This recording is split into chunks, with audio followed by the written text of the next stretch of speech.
મારી મમ્મી વખતે ખબર નહીં હવે એમને એવું થતું હશે કે ભાઈ કયા મોટે જવું, એવું બી થતું હોય કદાચ. મારે તો મેરેજ થયેલા છે તો એક ટાઈમ એવો તો ભાઈ એવું લાગતું હોય લોકોને તો એવું લાગતું હતું કે ભાઈ આ લોકોનું અફેર હશે. હા, એ સતત ફિલ્મો એ રીતે જોતા હોય. એટલે મારી વાઈફ ખુદ ફોન કરીને મમતા સોની કે તું કેમ કામ નથી કરતી વિક્રમ ઠાકોર જોડે. વિડીયો જોયા પછી તમે ખુદ કહેશો કે મમતા સોની કઈ રીતે આવું કરી શકે છે, કારણ કે વિક્રમ ઠાકોરે પોતાની પત્ની પાસેથી કોલ કરાવ્યો હતો. શું વિક્રમ ઠાકોર અને મમતા સોની વચ્ચે અફેર ચાલી રહ્યું છે? અત્યારે ઘણા બધા પ્રશ્નો ઉભા થઈ રહ્યા છે, બટ આ વિડીયો અંત સુધી જોશો તો દરેક પ્રશ્નનો તમને જવાબ મળી જશે. તો લેટ્સ સ્ટાર્ટ ધ વિડીયો. જો સૌથી પહેલા વાત કરીએ વિક્રમ ઠાકોર અને મમતા સોનીની. ભાઈ આ જોડી કોને પસંદ નહીં હોય, કારણ કે હું આ ફિલ્મ જોતો હતો ત્યારથી આ બંનેને ઓળખું છું.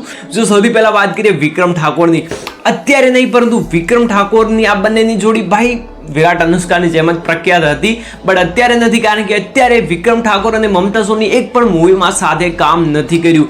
બટ બીજી બાજુ વાત કરીએ તો વિક્રમ ઠાકોરે ક્યાંક ને ક્યાંક એમને મનાવવાની કોશિશ કરી છે, બટ મમતા સોની ભાઈ એક જ ડિસિઝન ઉપર અડગ રહ્યા છે કે મારું નામ અલગ બનાવવું છે. That's it. મતલબ કે નામ અલગ બનાવવું છે. જસ્ટ તમે વિચાર કરો કે વિક્રમ ઠાકોરના લીધે મમતા સોનીનું નામ, ભાઈ મને લાગે છે ત્યાં સુધી તો વિક્રમ ઠાકોરના લીધે જ મમતા સોનીનું નામ ચાલ્યું છે.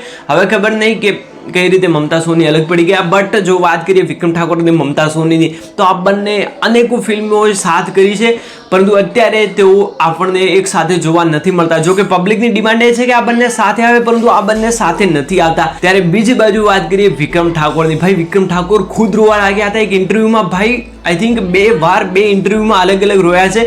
સૌથી પહેલા વાત કરીએ તો વિક્રમ ઠાકોર એક પોડકાસ્ટમાં રોયા હતા, જ્યારે કહેવામાં આવ્યું કે પહેલા અમારા બંનેના સંબંધ સારા હતા, અમારી વચ્ચે કોઈ એવું તો અફેર તો હતું જ નહીં, કારણ કે વિક્રમ ઠાકોરે પહેલા જ ક્લિયર કરી દીધું હતું કે અમારા બંને વચ્ચે અફેર જેવું તો કંઈક હતું જ નહીં. હા, અમે ફ્રેન્ડ સારા હતા, પરંતુ ક્યાંક ને ક્યાંક જે મમતા સોની મારી ફિલ્મોમાં કામ નથી કરતી, તેના કારણે મેં મારી પત્ની પાસે કોલ કરીને કહેવડાવ્યું. વિક્રમ ઠાકોરને એવું લાગ્યું છે કે શાયદ મમતાને એવું લાગતું છે કે થોડું વિયર્ડ લાગી રહ્યું છે, કારણ કે વિક્રમ ઠાકોર બે બાળકોનો પિતા પણ છે, અને સાથે સાથે વિક્રમ ઠાકોરના પત્નીને એવું કંઈક અજીબ લાગે. પરંતુ વિક્રમ ઠાકોરે પોતાની પત્ની પાસેથી કોલ કરાવ્યો એન્ડ કહ્યું કે ભાઈ મને કંઈ વાંધો નથી બેન મમતા, મને કંઈ જ વાંધો નથી, તું ફિલ્મોમાં કામ કર વિક્રમ જોડે, મને કંઈ જ વાંધો નથી.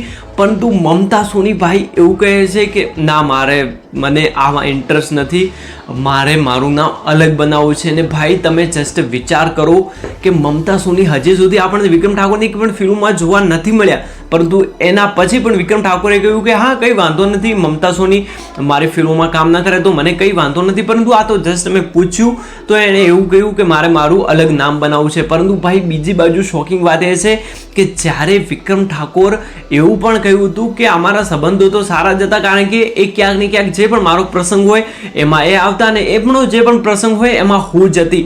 પરંતુ અત્યારે જો વાત કરીએ તો જ્યારે મારા માં ઓફ થઈ ગયા ત્યારે ભાઈ મમતા સોની નહોતા આવ્યા, અને ભાઈ આ વાત ઉપર વિક્રમ ઠાકોર આંખો ભીની થઈ ગઈ. મતલબ આના ઉપર તમારું શું મંતવ્ય છે તમે કોમેન્ટ્સ કરીને જણાવી શકો છો, કારણ કે વિક્રમ ઠાકોર અને આ બંનેની જોડી આપણને ભાઈ લોયલ લાગતી હતી, પરંતુ અત્યારે બંને ફિલ્મોમાં કામ નથી કરતા.